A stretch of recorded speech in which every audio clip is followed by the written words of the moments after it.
Hello and welcome to the Adapt with Danette F-M podcast. I'm Danette Fenton-Menzies and we're now in season 2 of our podcast. We're looking at collaboration and problem solving.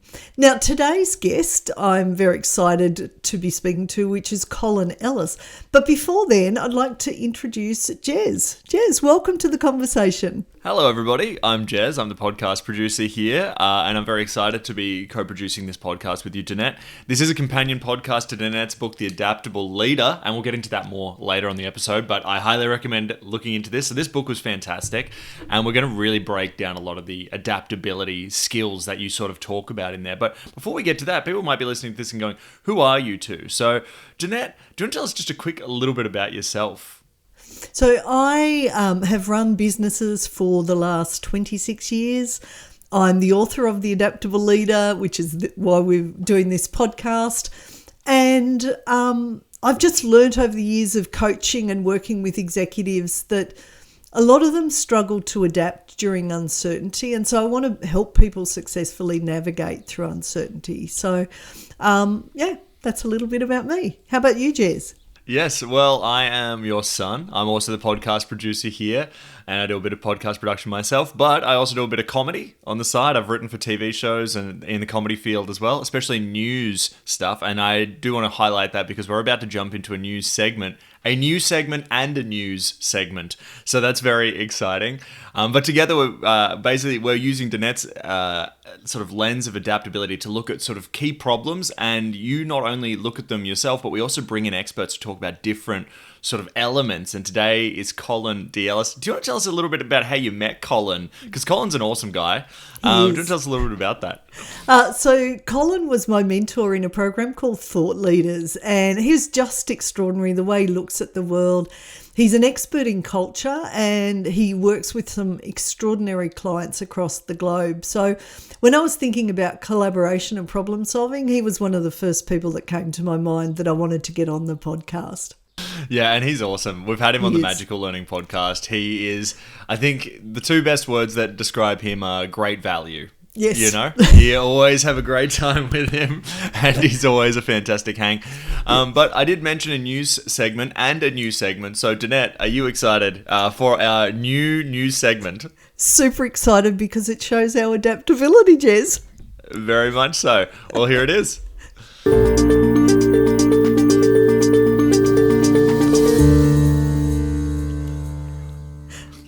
Love that intro. Alrighty. So this is Adapt the News. Basically what this is each week we're going to be looking at a news story that was current at the time of recording. And luckily for those listening today, it's today. So it's a very current news story. Sometimes we're going to record weeks in advance. That'll be, slightly odd, but we try and keep things that'll be relevant. But today, I wanted to talk about something interesting because I saw this news story pop up on my feed and I thought I would talk to you about it because it does look at adaptability. So for people wondering, this is from the ABC and the headline is Older Australians Head Back to University for a Career Change Before Retirement. And basically what this story looks at is that there's currently 1.3% of Australian students are aged between 55 and 74. Now, that's interesting because they're looking at a new career sort of in the second half of their actual career. So I thought this was very interesting. I'm very impressed with the older generations wanting to come back and get some hex like the rest of us young ones.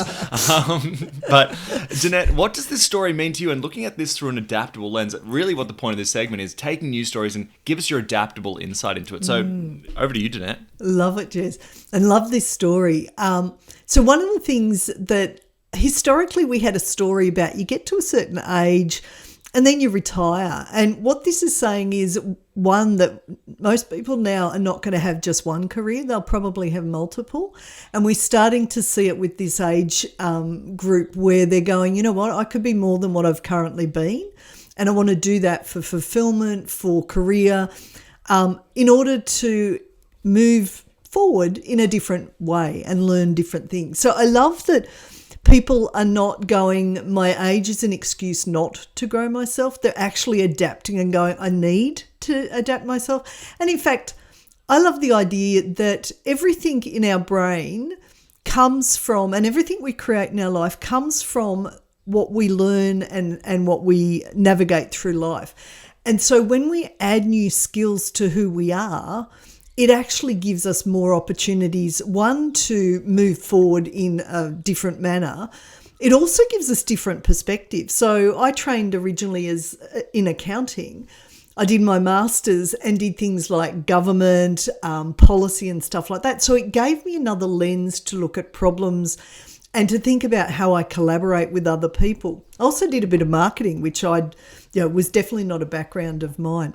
So I'm loving that it's showing that there is the possibility, and in fact, I think for everyone, everything you literally create comes from your knowledge. So the more you invest in yourself, your learning, your growth, whether it's going back to university, doing an online course, going to TAFE, all of those help us learn different ways of looking at the world, which help us to adapt much better. And I don't ever want to retire. So for some of these people, they might be doing it because actually they want to give back and put more service into their community, or they just might want to continue to grow. So I think even having a conversation about maybe some of us don't even want to retire will be fun as well, because that potentially requires us to remain adaptable always.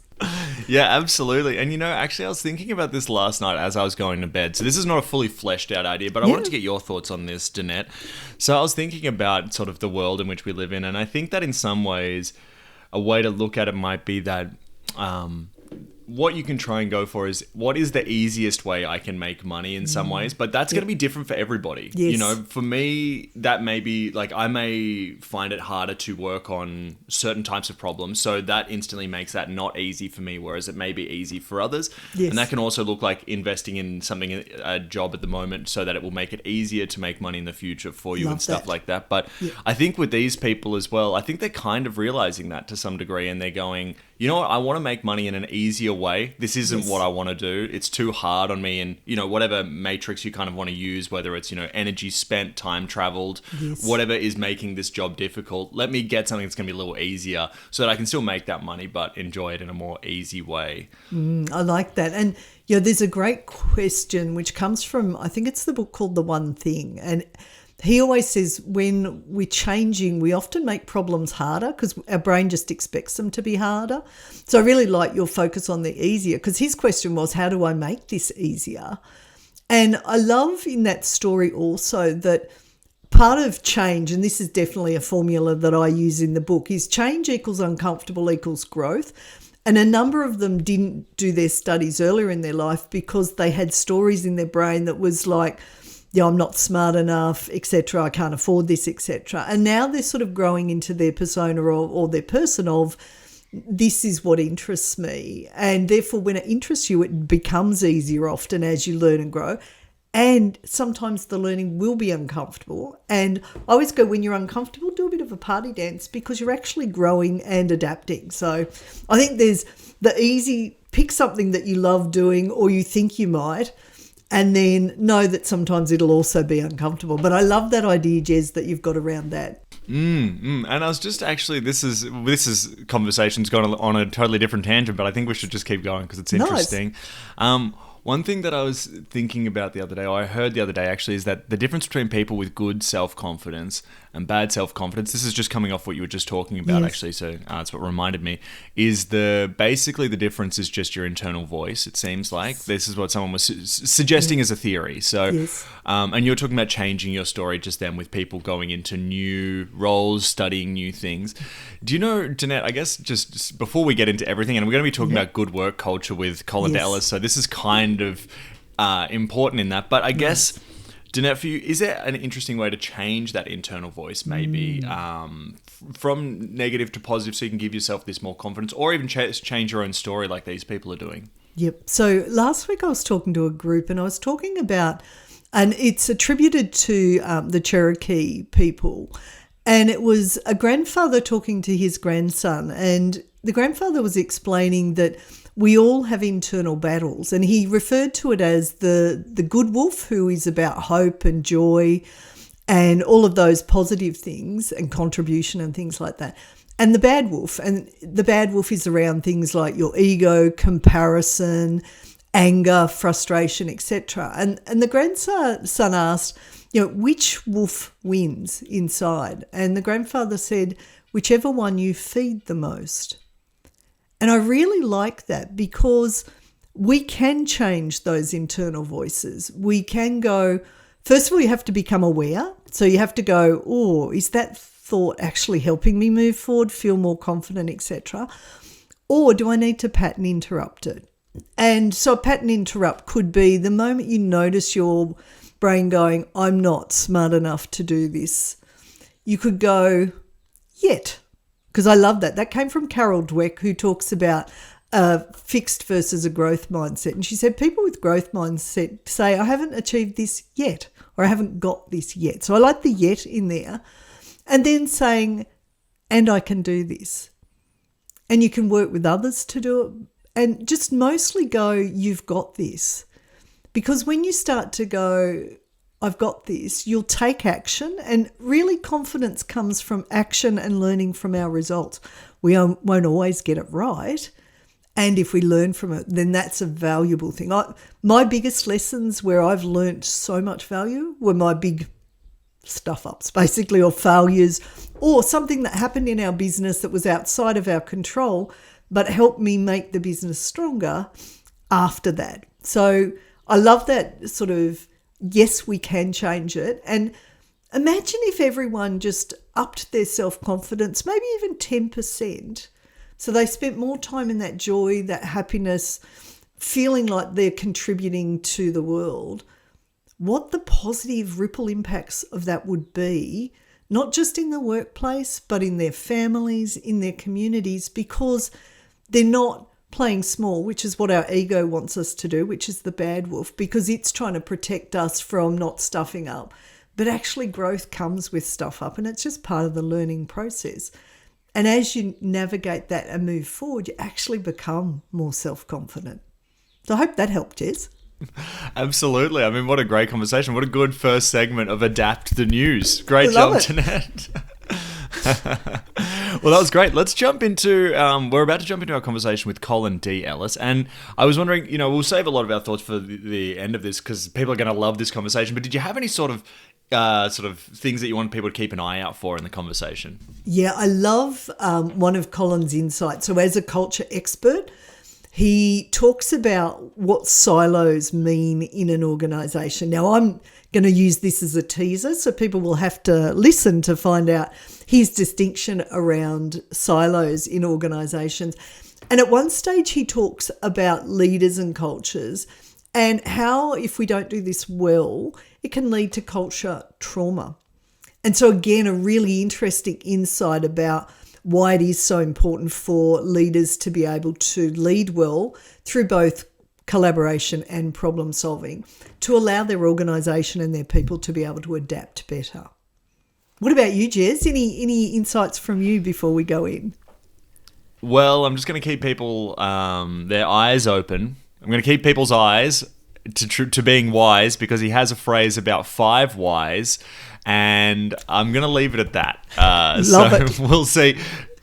So anyway, everybody, enjoy this conversation between Danette and Colin D. Ellis.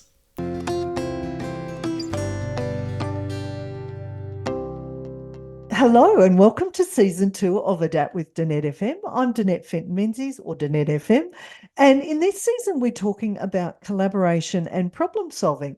And I'd love to introduce my guest today, Colin Ellis. Now, Colin, I'd love for you to introduce yourself to our audience and our viewers, because we have both video and audio, to tell them a little bit about yourself before we start talking about the topic.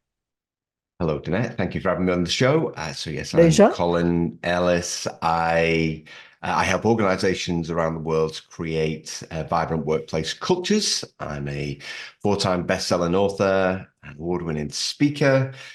I really like to understand the challenges that organizations face, both large and small, and really help them to kind of come up with the root causes of why they do what they do and then help them to fix that. Nice. And Colin also is my mentor. So very, very, very blessed. So I'm very excited to be on this podcast. So let's start with my first question, which is, what have you seen or experienced that helps you with Collaboration and or problem solving. Well, let's start with collaboration, Danette, Nice. because what I see a lot in my work is the fact that collaboration doesn't really work, and I think many people listening to this will attest to the fact that collaboration is a word that organizations use a lot, but there are often barriers. You end up talking about silos, which are kind of broken subcultures within organizations. And I think really, when you look at the challenges that people face, it comes down to the fact that we're just not very good at setting up our teams, or we're not very good at setting up our organizations in a way where we really understand, well, how do we collaborate as human beings? And more often than not, what we end up doing is bringing a group of people together, throwing them at a problem, and kind of keeping our fingers crossed that they'll figure it out on their own. And then it all becomes a little bit panicked, a little bit last minute, and we end up kind of immediately going to a solution rather than taking the time to work as a team. And so I go, well, what options do we have, and what's the right way to fix this? And so I think there are a number of different things, so many things that we could talk about with regards to collaboration today. Yep. But I don't think organizations aren't great at teaching managers how to set teams up to collaborate, which then affects the issue that we have is often we don't solve the problem and we keep making the same mistakes over and over again, which is something that you'll see as well. Yes, totally. So then let's start at the poor end of the scale. And I'd love for you to share, and you don't have to share the organisation, but an example you've seen of poor collaboration and or problem solving, and particularly what were the impacts because they didn't get it right? Okay. All right, let's use a government agency, and I definitely won't name who they are. And so what you had was a failure to deliver outputs on time. Mm-hmm. And so these outputs could range from a key project milestone to a report. Essentially, they weren't getting through the work. And there was an exasperation from senior management as to why that wasn't happening. And one of the root causes, and I still in my work, you're talking about problem solving, I still in my work apply the 5 whys. And for those people who aren't familiar with the 5 whys, Takeshi Toyoda, in Toyota, he's one of the foremost Japanese innovators, kind of ask the question, why 5 times until you get to the real root cause. And the root cause of this particular issue was the fact that priorities weren't clear in this government agency. Yep. And so what you had was lots of different people working on lots of different things because they were being told lots of different stories about what was important versus what wasn't important. And every member of the senior leadership team had a different view on what was the priority. And so what that did then, Danette, is at the coalface, people doing the real work, they were kind of running around, and there was lots of personality clashes saying, oh, this is the most important thing. Oh, we've got to do this. Oh, no, we've got to do this. And so what ended up happening was everybody was working on their own slice of something without actually, kind of conversing with other people. Yep. Because everybody had a slightly different agenda, a slightly different manner. Everyone kind of knew what the priorities were, but not really. And so you had this sandpaper effect where people were rubbing up against each other. There was heaps and heaps of friction, and nothing was really getting sorted out. And then it came back to the senior leaders and they said, oh, well, we've got lots of silos. And actually it was kind of poor decision making around the priorities that was actually causing those silos to occur. Yep. A great example. Yeah. All too frequent. And I think so just on the concept of silos, it's something that we talk a lot about, and silos can be very good when you need deep work on a specific thing and only a group of people can do it. We use it in a negative context. Essentially, silos are broken subcultures. Each organization culture is broken up into a multitude of subcultures. And when those subcultures don't work well together, we call them silos. And what organizations really need to do is to mitigate the risk of silos by teaching managers how to build great cultures in the same way. So you don't get this different approach to building teams. You get this joined up view of this is how we build teams. This is how we work together. This is how we communicate. And this is how we stay focused on what we need to get delivered. Nice, nice. And I love that link to culture. And I also love that you just put in the bit about silos where sometimes they are appropriate because we need to go deep on something with a group of people. But most of the time, I like that they're broken subcultures. That's a really good way for our listeners and viewers to think of them. So then that goes sort of into our next bit, which, and Jez added to this particular question, but based on your experience, what tips do you have for others, including young people who might be starting out, around developing their problem solving and collaboration skills, particularly with your culture background? I'd be really curious about that. Yeah, well, one of the things that I'm saying to the generations coming into the workforce right now is don't accept the status quo is the right way to do things. Yep.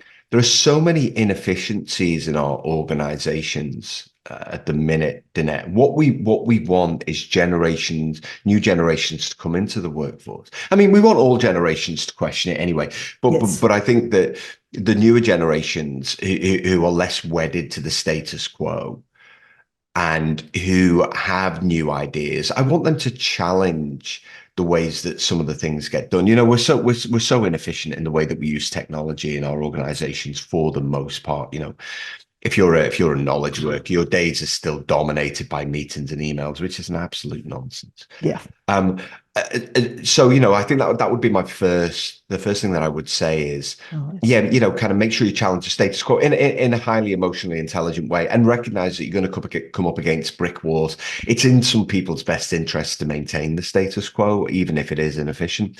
The second thing that I would do, which is kind of aligned to the first one, is to actually make time to problem solve. Mm, What you'll find, particularly younger generations coming into the workforce, is what you'll find is you're really, really time poor. yes. There are so many demands on your time, most of which is low value work, again, based on poor decisions.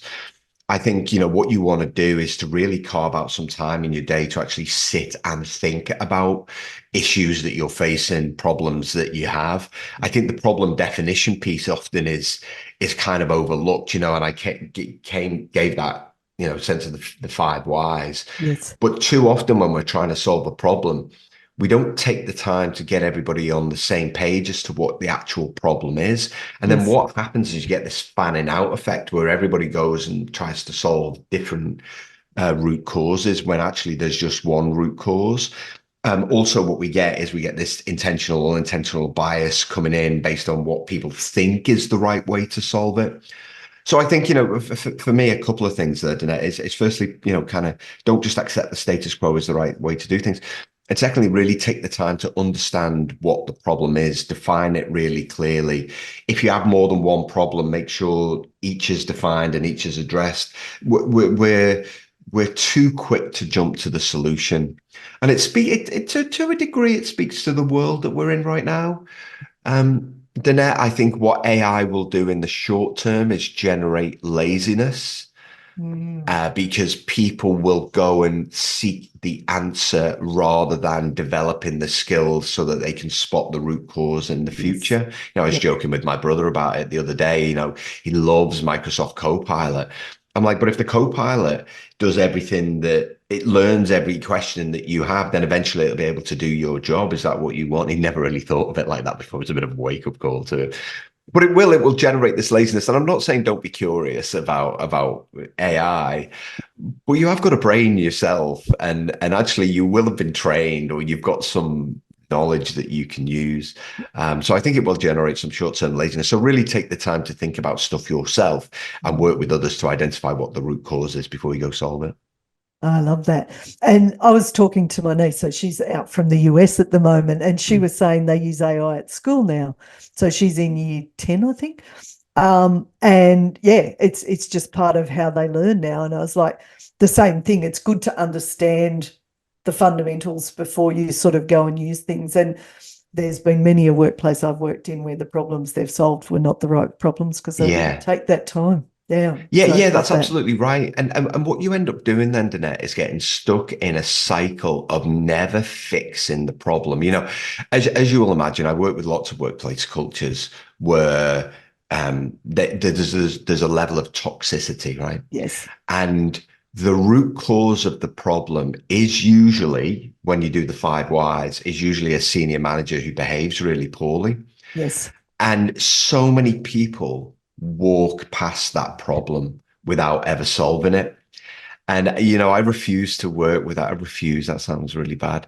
No, it's good. I had lots of conversations with a government agency in New Zealand about helping them with their culture. The root cause of their issues was the CEO, Yeah. and his behaviors were appalling. And I said, I can't conscionably take your money unless you're prepared to actually address Yeah. the root cause, which is that individual. And that's that cycle that we talked about, where people just get stuck going round and round and round. It's encouraging to hear that your niece is using in AI in schools, because I think that's one of the issues we have with technology is we don't teach kids responsible use. And I include parents in that as well. One of the biggest challenges we've got, my wife and I, as parents of teenagers, is how do we teach them how to use it responsibly when the world, is dragging their attention and stealing their attention on things that just don't matter? Yeah, yeah. And even, on the theme of this, the collaboration and problem solving, a lot of people think it's either or, it's a person or AI. And it's actually, we can collaborate well, understanding, how to do it well, rather than, oh, okay, we'll just give AI and it can solve all the problems for us. And it's like, no, we need to collaborate. We need to work together. And as you said, solve the right problems. Rather than the wrong one. And I was going to say, when you started to say the culture thing, I was like, my experiences many, many times, it is someone in senior leadership who is, people just don't want to address that because it requires, difficult conversations, and organisations sometimes aren't that great at that, which makes then collaboration problem solving pretty hard too. Yeah, that's right. And I think in those kind of instances, what you're left with is this almost this residue of cultural trauma that needs to be addressed. And unless it's addressed, it will continue to be a barrier, because people will say, and listeners will recognize this, oh, it's just like the ABC project all over again. It's just like the CDE project all over again. Is that, the trauma really has to be mended. We have to do we have to go through a period of really understanding, well, what was the problem? How did we solve it? What did we learn? And I think it just ironically, I mentioned ABC, but the Australian Broadcasting Corporation has been in the news recently around toxic culture, and actually it sacked 2 of its senior members of staff, which I 100% applaud. You absolutely don't want to keep those people in there. But then what it really needs to do now is to do something different, to re-energize its culture, to make sure that that problem never arises again, or else, or people feel that they're empowered enough and trusted enough to speak up when they do see it. Danette, and what that does then, collaboration is one of the 6 pillars of culture. It really gives rise to people who want to work together. They feel that sense of intrinsic motivation. They recognize what's gone before, but they also see that things have changed and they want to be part of the future, not stay rooted in the past. Love that. So that then leads to the next great question, which is, what's your favorite example of collaboration and problem solving, and why? Well, I was, for those who don't know my background, I was an employee myself for 30 years, Danette. My first managerial job came for year 2000, which anybody younger will have to Google. Y2K was the Millennium Bug, and people say it was a red herring. It wasn't. I was a project manager. People like us save the world, but that's fine. So the problem that we had at that time, gosh, I put so many examples, but the problem we had at that time was that we had to implement technology. And it's not like now where people are used to technology, even though some people are still rubbish. Back then, so in the late 90s, people kind of had PCs and they kind of used word processors, but not really. And our job was to replace paper-based systems with technology in 3 years, 3.5 years. And so what we decided to do really on, and I was one of a few project managers, and we were leading project teams on a multitude of sites in the UK. My boss, I had a really great boss, and he helped me with the team building side of things. He was the person who said to me, because I was managing software engineers, people who are quite different from me in personality. And he said, when it comes to building a team, you need to take time to build a team before you do the work. He was Nice. like, the team will only ever perform if they feel like they're a team before you start the work. And so I learned a lot from him in those early days. But he said the same is also true when we're working with people. He said a lot of people don't want what we're implementing Mm. because they see it as a threat, which it rightly was. And the Yes. organization made loads of people redundant in the same way that AI will make loads of Yep. people redundant, right? He said people don't want. He said, so what you've got to do if we want to work cohesively with them, we've got to go in as a team. Yeah. Then we've got to build a team with them in order to work together. And the Nice. first time we tried it was really tough because we'd never worked in that way before. And very few organizations still work in this way, which is why I teach it. And people are like, oh, this is amazing. I'm like, I know, I've been doing it for 30 years. Love it. For me, collaboration only works when there's a team first, and then you work on something together. And that just means that problem solving becomes much, much easier because you're already a team. Yes. Otherwise, what you end up doing is bringing a group of individuals together who are each bringing their own, like I said before, biases. They're each bringing their own desires, their wants, their needs into the conversation. And you never actually perform as a team, and you never get to the point where you've got collaboration. And collaboration is really working together to generate forward momentum. And so, I learned so much back in the late 90s of actually building the team first, because when you build the team first, you get the collaboration. But of course, what this requires is that we teach people how to build teams, which we still don't do. We still put the emphasis on leadership development programs for a special few people rather than creating layers of great managers who've got the skills to build really great teams. So I think, that was my favorite personal example is where we actually took the time to build the teams. And of course, the end of that story is all of those implementations went exactly as planned. We got all of those systems in place by December the 31st, 1999. And then I got very drunk on New Year's Eve. I have in my brain the Prince song of 1999 or whatever Oh it was. yeah, there was a lot of that. Yeah. Disco 2000 by Pulp, because getting drunk on music is a very British thing to do. Yes. And Disco 2000 by Pulp was very much the song for that particular time. Yeah. Love it. So then it leads me to the next question, which is anything else you'd like to share with our listeners and viewers that would include any helpful resources that would help them to think better and differently about collaboration and problem solving? And feel free to promote your books too. Oh yes, they're the only things I'm going to promote. I'm just going to spend the next 20 minutes talking about my own work. So I mentioned Sakichi Toyoda's work on the 5 whys. I really urge people. It's such a simple exercise for problem solving, and you can use it on anything, absolutely anything. So I would urge people to go and just go on YouTube and watch somebody do the 5 whys. It's really, really simple. I think when it comes to day-to-day problem solving, there's very much a process that people need to follow that starts with problem definition. So you've got problem definition, option evaluation, decision and implementation, kind of in those poddy, as I like to call it. So, but the most of the time needs to be spent on problem definition. Too often, most of the time is spent on option evaluation. When I worked in government for a long time, they would write papers and pages and pages and pages on the option evaluation, wouldn't even solve the actual problem that we had. Yeah. So I think, really think about those for me as a resource, the 5 whys, and also understanding problem definition, option evaluation, decision implementation needs to be relatively swift if you're actually going to solve a problem. For my own work, when I started working for myself, Danette, which is 10 years ago now, I saw it as I felt like I had a responsibility to make culture accessible. I still think there's this sense that it's too hard. It's really not. Anything's too hard if you're not taught how to do it. Totally. So culture, when I wrote Culture Fix, I really wanted to break down the elements of culture, of which collaboration is a core, one of the 6 pillars of great workplace culture. So Culture Fix is for me is a really great resource that people can go and read. It gives you that insight into culture. And of course, if anybody's interested in actually training their managers on how to be really, really, really great managers, then I've got plenty of courses that I offer in that space too.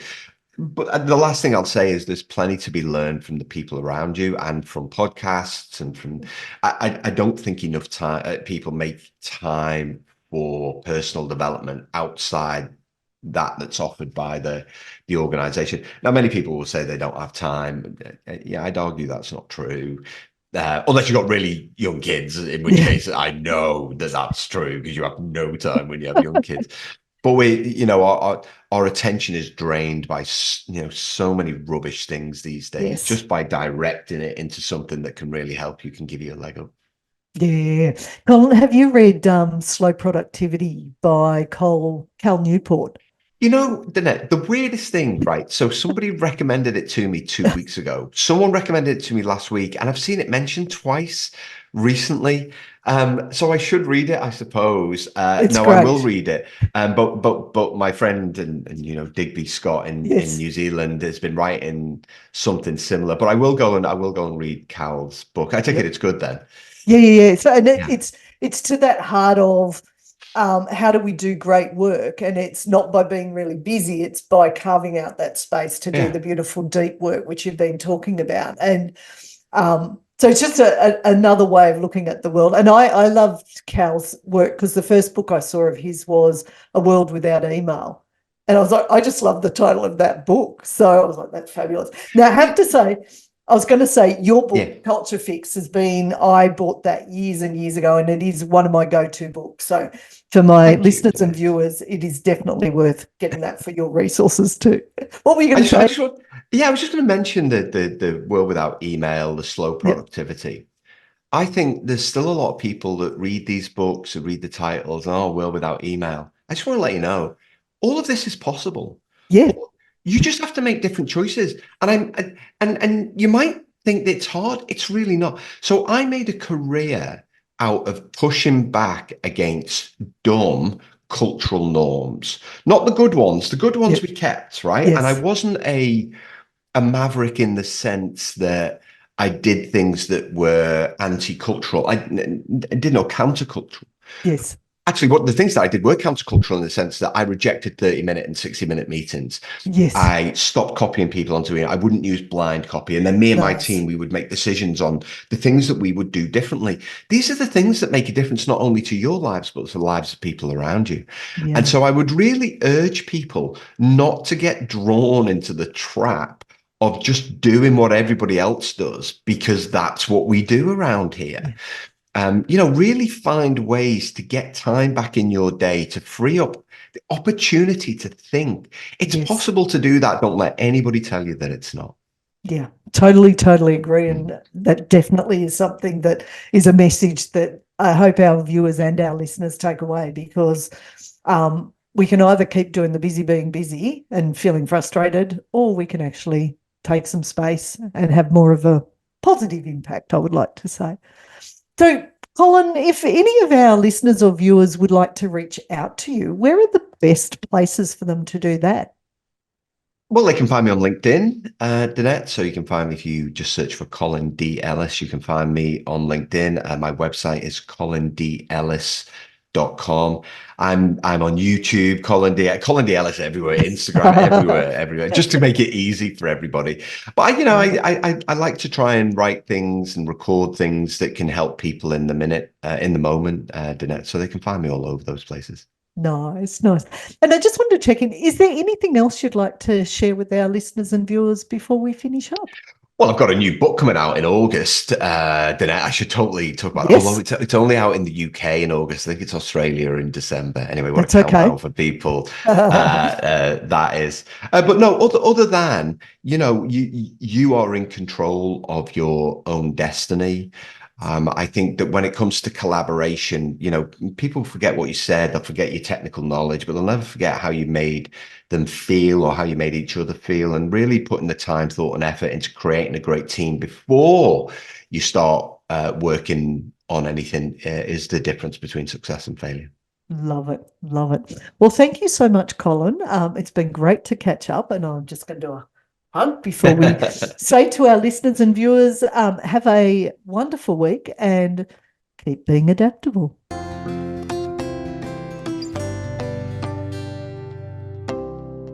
All right, Danette, what a great conversation with Colin. Always good to catch up with him. He's always such great value, as I mentioned before. I guess now you had that conversation with him, and my question to you is sort of, what were your key takeaways from that conversation with Colin? So I really loved the bit about we need to teach managers to be able to create good teams. Before we go anywhere near collaboration, it's actually skills that we need to teach managers to bring the teams together before we start the collaboration. So I love that insight. I did love the bit about when silos work really well, which is obviously when we do that deep work. And I also love the idea that they are actually sometimes just a symptom of the fact that the culture's not quite working so well together. So I really enjoyed that. Love the fact that when he was talking about culture, that collaboration is one of his 6 pillars of collaboration as well. And I just loved his stories and his shares around how we do this much better. So how about you, Jez? Yeah, I mean, I took away a lot from this. There's some things that, were classic lessons that I hadn't really thought of before, like people remember how you made them feel more than, what you sort of did as work. And another interesting insight I thought that was good was that he said how you work is increasingly dictated by you, which is true for people as they progress in their career and also just with the advent of technology. So I liked that one. And then, as I mentioned before, the 5 whys, as I mentioned prior to the conversation with Colin, yes. Really good question. And it's what I like about it is it's one of these things that's extremely practical where you can use it for your own life at any point. There's always a time where you can use that one. So it's like almost overly practical. So I wanted to thank Colin for that insight as well. I know it's not his, but he brought it to me. So I want to thank him for that. So Danette, did you have any other final things to say about the conversation with Colin? I think that just the insights that he shared, the fact that if you are seeing silos, that there is a broken part of your culture. But I really love the point about let's bring the team together first and make that cohesive so we know what is it we're actually collaborating. Are we collaborating on the right thing? And not use, if we see a silo, not use it as let's blame, let's get curious to allow us to bring those voices in to be able to adapt better and collaborate, obviously, and problem solve. No problem. Thank you, Danette. Now, of course, we have to check in on our listeners here, and we've got a listener question this week. It's one of our favourite segments. We love when people write in. We do. So we've got a listener question, and so we'd like to reach out. If you've got any questions, feel free to email us at adaptwithdanette@gmail.com or on YouTube. Or you can also write in Spotify. There's a little section for comments. So all these options to reach out to us, we love all of them. We have been really enjoying people who've been reaching out on YouTube. That's been a really easy way to get in contact with us and some really helpful insights from people there. But this one we've actually got from Ahmed, Danette. So this is Ahmed's question. And here's what he says. Hey, Danette, loving the podcast. I'm about 9 months into a job in marketing and I've been put in a job that indirectly needs me to lead some of my team members. I'm the liaison between the clients and the company, and sometimes that means I need to be a leader when deadlines are tight. My style has been a bit more passive as I want to be on the good side of the team, but it's having a knock-on effect where now the clients don't seem happy. What are some good leadership skills I should work on to be a bit better? Thanks again, Ahmed. Great question, Ahmed, and congratulations on stepping up into leadership. So one of the first things I always say to my leaders, and particularly new leaders, is you're not always going to be liked. So part of our growth is getting used to the fact that sometimes we're going to have to be maybe a little bit firmer, and maybe firm is not the right word, but it's helping people to step up and take accountability for what they need to do. So things like delivering things on time is really important.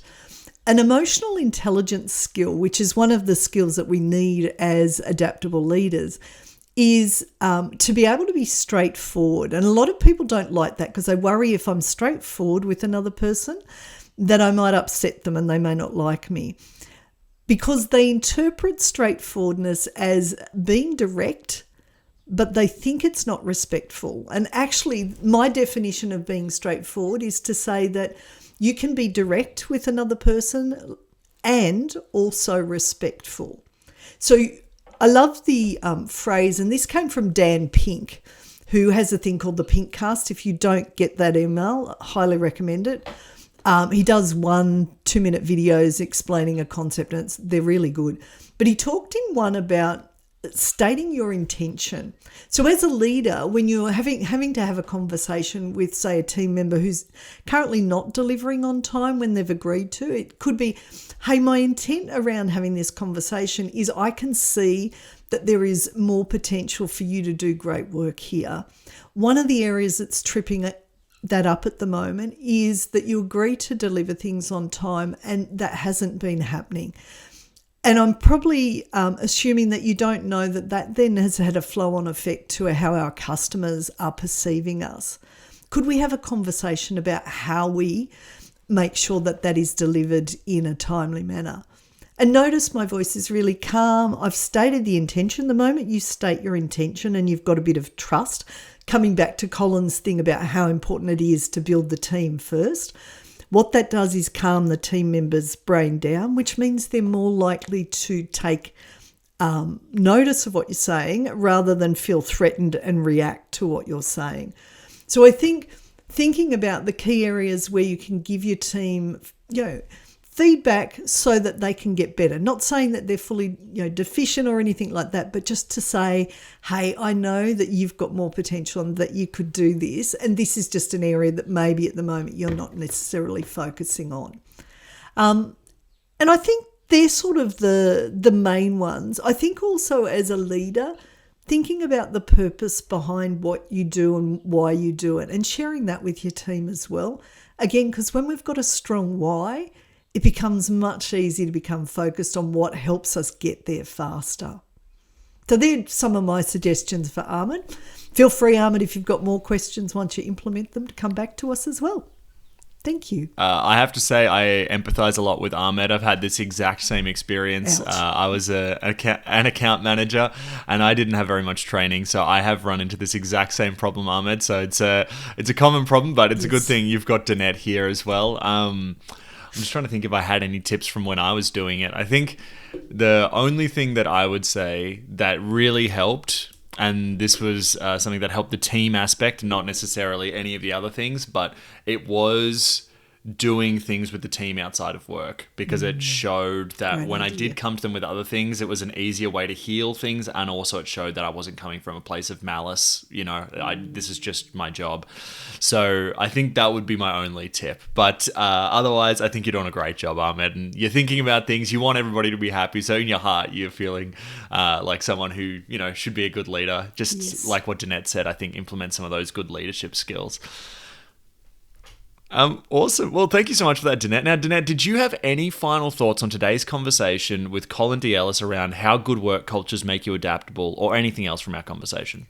So culture, a lot of organisations think it's, there's a culture team or whatever. We're all in charge of culture. And so when we look at how do we build better teams, how do we deal where we can see that there is broken bits of the culture, again, not in a way to make people feel bad, but how do we just improve this?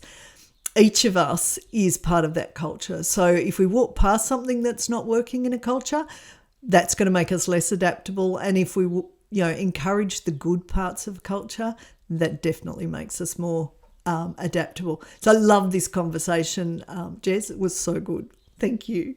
That's all right. And for people that have been listening and loving this is, of course, the companion podcast to The Adaptable Leader, 7 skills you need to help you succeed during uncertainty. The world is becoming more uncertain by the day, so this is an absolutely vital bit to keep in your toolkit. So this is obviously, this season, as you mentioned, we're talking about problem solving and collaboration, but that's just 2 letters in your accepts model, so people can really go through the book and learn a lot more about adaptability. To everybody that's been listening and sharing, thank you very much. And Danette, everyone, stay adaptable.